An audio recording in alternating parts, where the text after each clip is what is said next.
You spent months working on your high ticket sales strategy, but are you sure it's actually effectively working? Hi, my name is Lila Colgan, and I know how important it is for you to make money online. And so, in this video, I'm going to show you some of the most popular methods that they may not be all cracked up to be. So, let me walk through some of these strategies and that you can make sure that you can avoid them altogether if there's something that you're doing that's not working for you in increasing those high ticket sales. So, how do you really know if your high ticket sales are very effective at all? You've put the work in, you've created the high ticket sales strategy, but how do you can know for sure if it's really working? And without tracking your results, comparing them to your goals, you're not even going to know if your strategy is working or not. And if it's not working, well then you need to change it up, right? And one of the ways that you can track your results is that you can look at customer feedback and the engagement that you're having. Are people excited? Are they reaching out to you? Are they wanting to do what you are offering? Are they buying? Another way to track your success is by analyzing what's working and what's not. I mean, honestly, if you don't start off with a strategy, you're just walking out cold blind. And you always have to start with a strategy. And taking the time to do this is going to help you increase your sales so much more. So, in order for you to do that, there's three things that I want you to consider when trying to increase your high ticket sales. And here's part of the strategy that's going to help you evaluate exactly where you're at. So, the first thing, of course, what you want to do is you want to evaluate your current selling strategy. If you're not happy with your current selling strategy, there are a few things that you can do to make it more effective. First of all, you want to be able to track your results and compare them to your goals. So you want to have some kind of tracker or something like that that you have established, that you know what your strategy is that you're going out with. And maybe you're not the one that's selling, maybe you actually have a social seller, but this is something that's going to be very important for you to establish before you even get started, okay? If you're not hitting your targets, then something needs to change.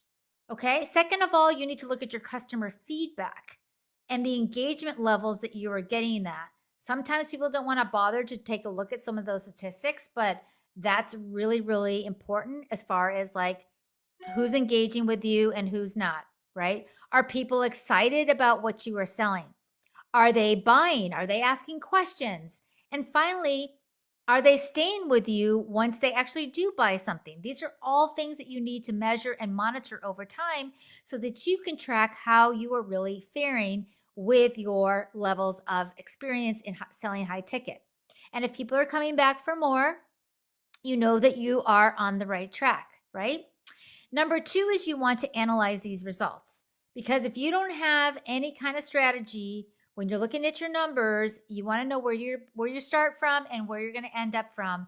You will definitely fail, and you do not want to fail, right? Once you've evaluated your current selling strategy, it is now time for you to analyze your results. What this means is that you have to look at your sales numbers, the customer feedback we just talked about, engagement levels, the retention rates. You need to figure out a way to monitor that, whether it's an Excel sheet or some other way that you actually like to do this, but you need to be able to measure it in a way that you know that if you're being effective or not.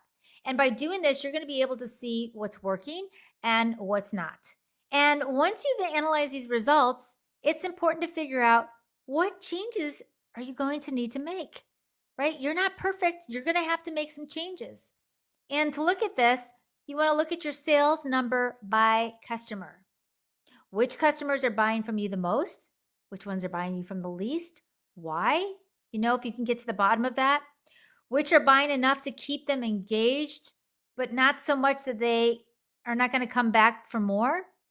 So, by looking at these varying metrics, you're going to be able to see what's working and what's not.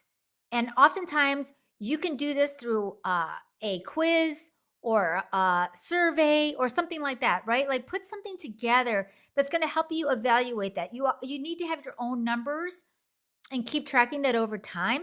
But you also need to have an exterior kind of way to monitor that. And a lot of times that's just asking questions. And how do you ask questions? Usually the best way is through a survey, right? Because people feel like they can be more honest that way too. They don't have to put their name on it if they don't want to, they can be anonymous. And so that will give you some very live feedback. And when you get that feedback, don't be insulted by it. Don't take it personal because that feedback is going to actually help you tweak and change your program.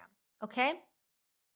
And the final tip is adjust your strategy as needed. So you may need to look at other factors as well, such as your customer support. Like if you have a lot of customers, but they're struggling with retention, it might be time to examine your service levels. Maybe your customers are happy with the quality of the service they're buying, but they're not thrilled about other customer service related issues, right? If it's something that's happening, then you should consider adding more value to your services. And by doing this, you're going to make yourself even more attractive to customers. Who doesn't want more quality or given things that are given to them for free, right? Sometimes that's all that it takes for people. And whether it's value added features or additional items to purchase, high ticket sales are always better if they include extra incentives. And once you've looked at all of those factors, then you can determine how much you want to increase your prices. Um, you can also start off by giving, a freebie to someone, or you can offer your course at a very reduced rate for a few people to start off so that you get that feedback from people, right? Because you're always going to be wanting to tweak, and tweaking, you're not going to be perfect. So don't wait till you're going to be perfect. Everybody messes up with whatever they do. Get it out there and just practice it. Get the feedback that you need, tweak it, and then you can increase your prices. High ticket sales can be a great way to increase your income, but only if it's done correctly. So you've got to make sure that your strategy is effective, that you're tracking your results to compare them to your goals. And most importantly, you want to look at your customer feedback and engagement levels and measure those retention rates. Like I said, you can use a quiz, you can use a survey, whatever it is that's going to get people to engage with you more, to give you that honest feedback. Some places where they can fill in, they can write in as well, but make it very simple. Don't make it very long because people don't want to, take long surveys or anything like that, but maybe very less labor intensive, and just tell people it's a 5-minute survey if you don't mind filling it out. And then adjust your strategy as needed. And by doing this, you're going to be able to increase your sales and improve your bottom line. So remember, people first, and